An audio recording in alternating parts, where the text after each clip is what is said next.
Did migrants cause the increase in cost of living? It's a question a lot of people are asking in Australia right now.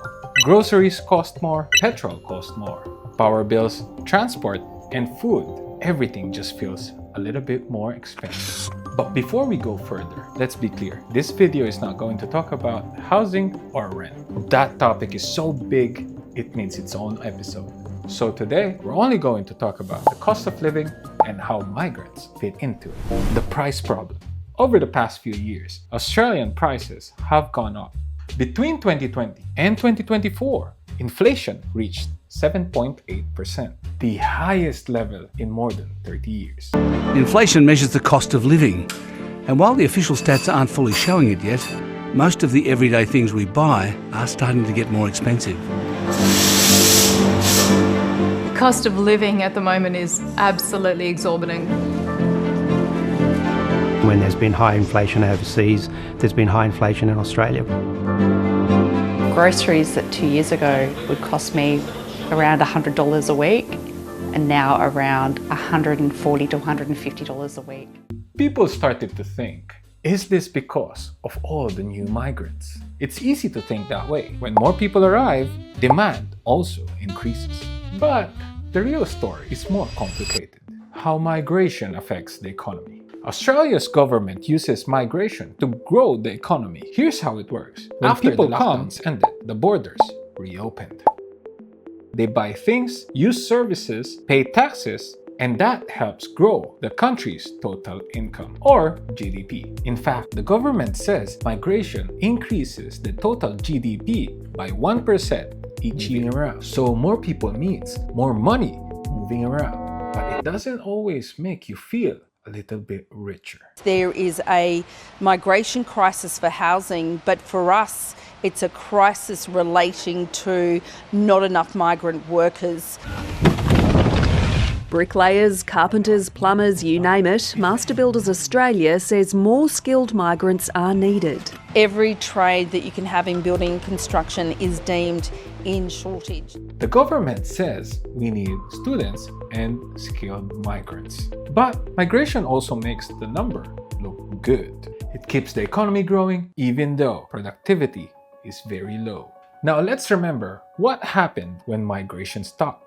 Let's go back to 2020 when COVID hits and the borders closed. After further consultation with the National Security Committee this afternoon, tonight we will be resolving to move to a position where a travel ban will be placed on all non-residents, non-Australian citizens coming to Australia, and that will be in place from 9 p.m. tomorrow evening. For the first time in modern history, around more 90,000 Australians left the country arrived that year, according to Australia's Bureau of Statistics. And that's how we realize we depend on migrants so much. Migrants work in jobs that help Australia keep running. They work in hospitals, aged care, transport, cleaning, and food supply. In fact, nearly 1 in 3 essential workers during the pandemic was born overseas. In fact, when migrants left, there weren't enough workers to pack food, drive trucks, and process goods. Supermarket shelves went empty, delivery time got a lot more longer, and prices started going up. This wasn't just a supply chain problem. It was a worker problem. And the cost of labor shortage depend on migrants. When employers couldn't find workers, they have to pay higher wages just to fill jobs. Are we as a nation becoming afraid of hard work? Plenty of bosses in this country fear the answer is yes. Restaurants are reducing their hours. Small businesses closing their doors. They can't find tradies for love nor money. That meant their costs went up, and so did the prices that we pay. The cost of meat, milk, eggs, and other products all jumped. Even local companies and transport companies couldn't keep up. By 2022, the government called it supply crisis. But in reality, it was a sign that migration is a big part of the Australian economic engine. And when you take it out, the system slows down, migration returns, and everyone pays the price. There were hugs and gifts of Vegemite at Australia's biggest airport on Monday as it buzzed with reunited family and friends. The country has welcomed back tourists now that the international borders are fully reopened. The government quickly raised the target for immigration by 400,000 in the first year. After more than 2 years of closures, you can now visit Australia if you're fully vaccinated. More than 50 international flights were set to land in the country on Monday, including 27 touching down at Sydney, the largest city. They said this will fix worker shortages, help small businesses, and get the economy going again. And yes, some things did improve. But there was also a problem. More people means more demand. More people were buying groceries, fuel, and everyday items, which kept prices high even though global inflation keeps falling. So while migration helped fill jobs, it also kept demand high, making it harder for prices to go down. A two-edged sword.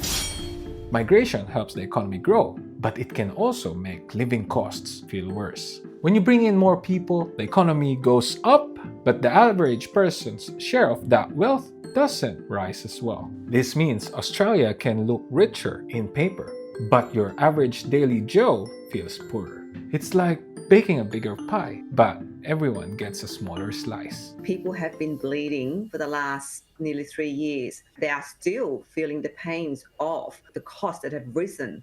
So what we are talking about is that future prices will not rise as high. It's probably kind of seeing a plateau. I was at an event this week, and this elderly woman came to talk to me and saying to me, in broken English by the way, saying how much her energy bills have gone up, her grocery bills have gone up. She says that the government has forgotten the West. Some groups are feeling the pressure much more than others.